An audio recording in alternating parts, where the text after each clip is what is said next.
Halo, Assalamualaikum warahmatullahi wabarakatuh. Selamat malam semuanya, Uma Badis semua, dimanapun Uma Badis berada. Bagaimana kabarnya hari ini? Sehat ya semuanya ya. Tetap semangat ya, walaupun di hari Kamis kita akan bareng-bareng sharing-sharing, belajar bareng tentang topik yang menarik banget, yang pastinya teman-teman kadang sulit untuk membedakan ini tindakannya perawatannya si A atau si B gitu ya. Opsi A atau opsi B kayak gitu ya.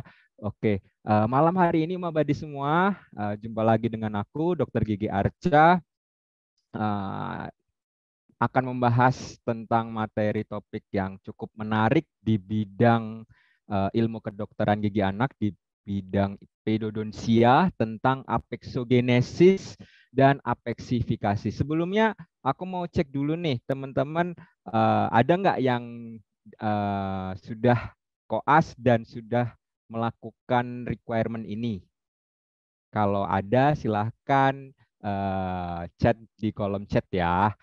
Oke, nggak usah tanpa berpanjang lebar lagi, kita langsung bahas aja ya tentang apexogenesis dan apeksifikasi. Suara saya terdengar jelas ya? Terdengar jelas ya? Oke, sip. Oke, tujuan pembelajaran kita malam hari ini, kita belajar bareng-bareng untuk mengetahui perbedaan pilihan perawatan apexogenesis dan apeksifikasi. Kemudian kita mengetahui cara perawatannya itu bagaimana dari masing-masing apexogenesis dan apeksifikasi.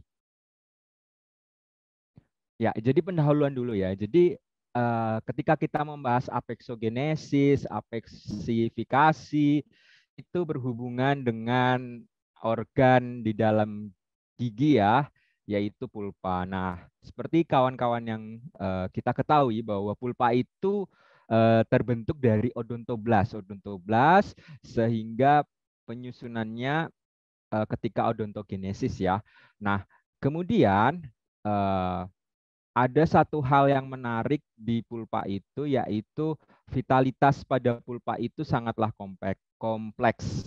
Sehingga posisinya teman-teman ketika memilih suatu perawatan nanti, kita juga harus memperhatikan dan mempertimbangkan dari kondisi vitalitas dari pulpa. Vitalitas itu adalah ciri tanda-tanda kehidupan ya, kalau kita boleh sebut di dalam gigi itu. Apakah gigi itu masih hidup, masih bisa merespon dengan rangsangan yang ada, baik rangsang termal, elektrik, dan lain sebagainya, ataupun dia sudah seperti mayat hidup ya di dalam rongga mulut kita, kayak gitu. Nah, respon vitalitas di dalam pulpa itu sangatlah kompleks.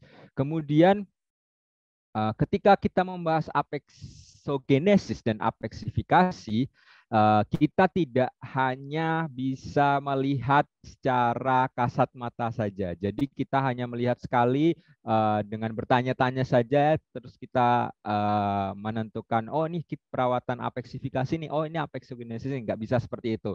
Jadi harus ada prosedur-prosedur yang dilewati ketika kita ingin melakukan perawatan apexogenesis dan apeksifikasi. Yang pertama adalah pemeriksaan klinis dan kemudian penunjang.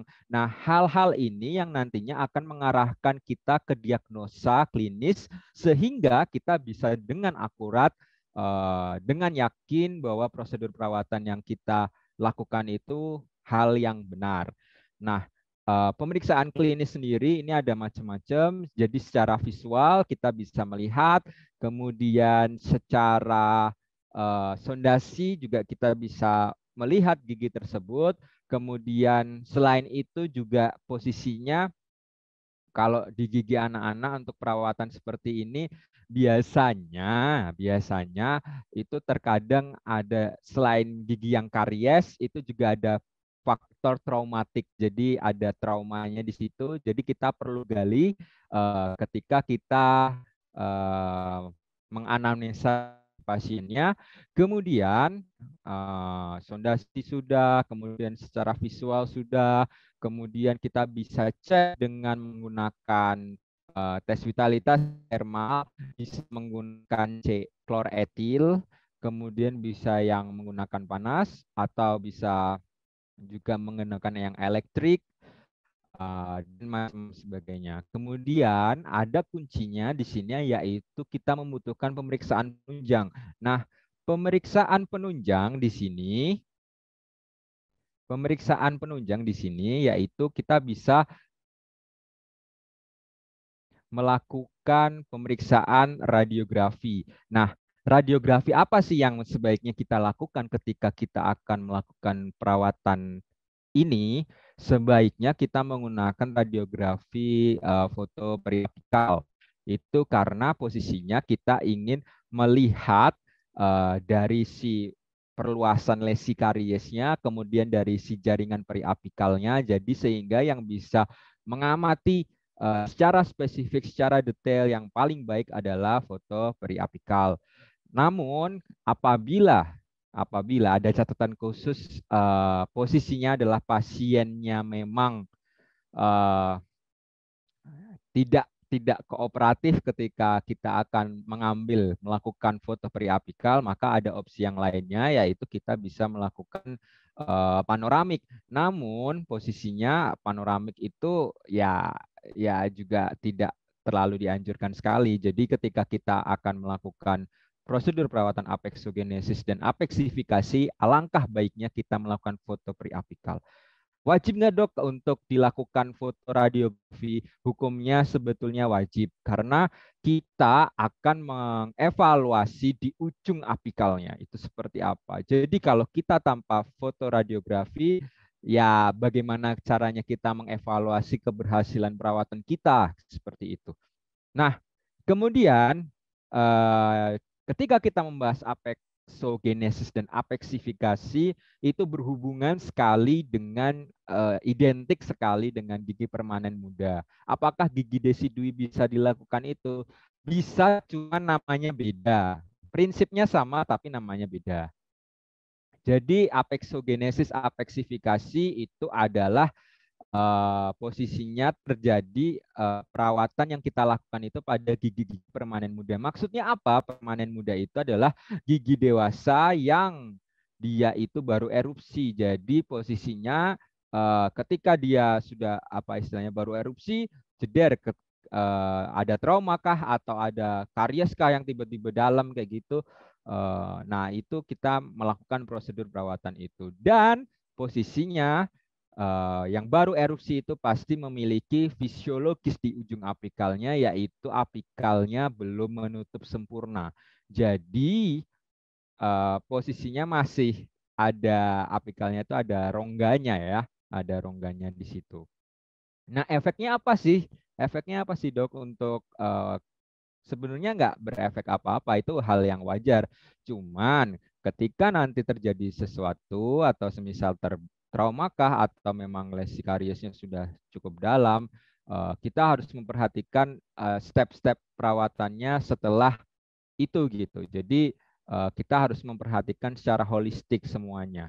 Nah, ada kata kuncinya ya. Penutupan area apex ini pada gigi permanen muda itu secara fisiologis memerlukan waktu 2 sampai 3 tahun setelah gigi tersebut erupsi. Jadi otomatis ketika semisal ada gigi molar pertama M1 permanen ya, kira-kira tumbuhnya kan usia 5-6 tahun.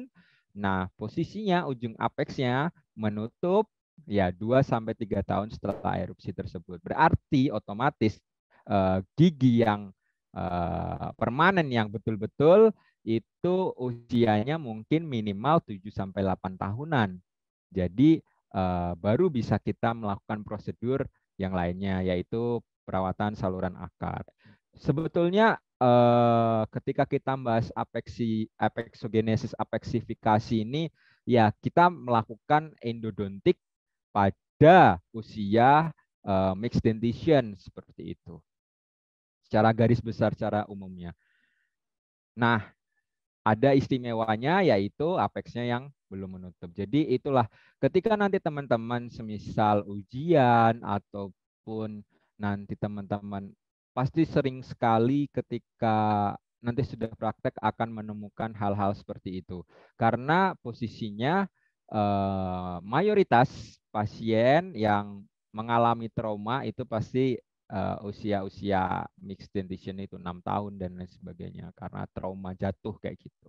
Tapi untuk yang lesi karies juga banyak, cuman agak sedikit jarang. Yang paling sering itu adalah pasti post traumatik.